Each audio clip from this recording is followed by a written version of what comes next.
ਤੇ ਉਹਨਾਂ ਨੇ ਪੁਲਿਸ ਨੇ ਬਹੁਤ ਛੇਤੀ ਮਤਲਬ ਇੱਕਦਮ ਗੋਲੀਆਂ ਚਲਾਉਣੀਆਂ ਸ਼ੁਰੂ ਕਰਤੀਆਂ, ਜਿਸ 'ਚ ਨਾਲ ਮਤਲਬ ਦੇ ਨਾਲ। ਪਤਾ ਨਹੀਂ ਲੱਗਦਾ। ਹੂੰ ਖੈਰ ਕਹਿੰਦੇ ਵੀ ਇਹ ਗੋਲੀਆਂ ਚੱਲੀਆਂ, ਹਫੜਾ ਦਫੜੀ ਮਚੀ, ਉੱਥੇ ਇੱਕ ਬੌਲਦ ਦੀ ਡੈਥ ਵੀ ਹੋਈ ਹਨਾ, ਤੇ ਇਹਨਾਂ ਸਿੰਘਾਂ ਦੇ ਵੀ ਗੋਲੀਆਂ ਲੱਗੀਆਂ।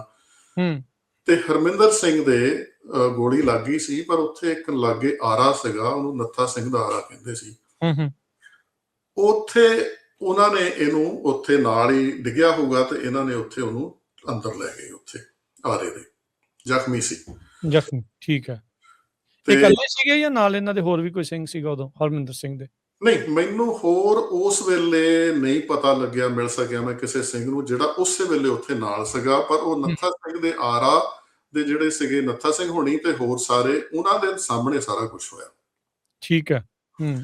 ਉਸ ਤੋਂ ਬਾਅਦ ਉਹਨਾਂ ਦੇ ਦੱਸਣ ਮੁਤਾਬਕ ਕਹਿੰਦੇ ਵੀ ਬਾਹਰੋਂ ਪੁਲਿਸ ਲੱਭਦੀ ਫਿਰਦੀ ਸੀਗੀ ਹਰਮਿੰਦਰ ਸਿੰਘ, ਤੇ ਉਹਨਾਂ ਨੇ ਆਵਾਜ਼ਾਂ ਦਿੱਤੀਆਂ ਕਿ ਤੂੰ ਬੜੇ ਲੈਕਚਰ ਕਰਦਾ ਹੁੰਦਾ ਸੀ, ਤੇ ਹੁਣ ਤੂੰ ਬਾਹਰ ਨਿਕਲ, ਜੇ ਮਾਂ ਦਾ ਦੁੱਧ ਪੀਤਾ, ਵੰਗਾਰਿਆ ਕਿ ਜੇ ਮਾਂ ਦਾ ਪੁੱਤ ਮਾਂ ਦਾ ਦੁੱਧ ਪੀਤਾ ਹੈ ਤਾਂ ਬਾਹਰ ਨਿਕਲ। ਇਹਨੂੰ ਰੋਕਿਆ ਗਿਆ, ਪਰ ਉਹ ਰੁਕਿਆ ਨਹੀਂ, ਤੇ ਜਾ ਕੇ ਦਰਵਾਜ਼ਾ ਖੋਲ ਕੇ ਕਹਿੰਦਾ ਆ ਵੀ ਮੈਂ ਮਾਂ ਦਾ ਦੁੱਧ ਪੀਤਾ ਹੈ, ਤੇ ਸਾਹਮਣੇ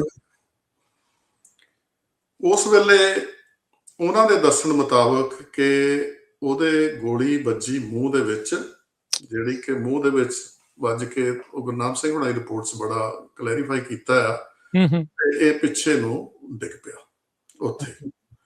ਉਸ ਤੋਂ ਬਾਅਦ ਪੁਲਿਸ ਵਾਲਿਆਂ ਨੇ ਇਹਨਾਂ ਨੂੰ ਚੱਕਿਆ, ਹਰਮਿੰਦਰ ਸਿੰਘ ਨੂੰ, ਇਹ ਚੱਕ ਕੇ ਤੇ ਇਹੋ ਗੱਡੀ ਦੇ ਵਿੱਚ ਜਲੰਧਰ ਲੈ ਕੇ ਗਏ ਆ, ਵੀ ਹਸਪੀਟਲ ਲੈ ਕੇ ਚੱਲੇ ਆ, ਪਰ ਰਸਤੇ 'ਚੋਂ ਵਾਪਸ ਲੈ ਕੇ ਉਹਦੀ ਡੈਥ ਹੋ ਗਈ। ਮੈਨੂੰ ਇਸ ਬਾਰੇ ਕੁਝ ਪਤਾ ਨਹੀਂ ਕਿ ਉਹ ਨੈਚੁਰਲ ਉੱਥੇ ਮਤਲਬ ਆਪਣੇ ਆਪ ਡੈਥ ਹੋ ਗਈ ਜਾਂ ਉਹਨੂੰ ਗੋਲੀ ਤਾਂ ਮਾਰ ਹੀ ਦਿੱਤੀ ਸੀ ਉਹਨਾਂ ਨੇ ਮੂੰਹ ਦੇ ਵਿੱਚ। ਜਿਹੜੀ ਮਾਰਨ ਲਈ ਗੋਲੀ ਮਾਰੀ ਸੀ, ਉਹਨਾਂ ਨੇ ਕੀ ਬਚਾਉਣਾ ਸੀਗਾ, ਫਿਰ ਕੋਈ ਹਥਿਆਰ ਨਹੀਂ ਸੀਗਾ।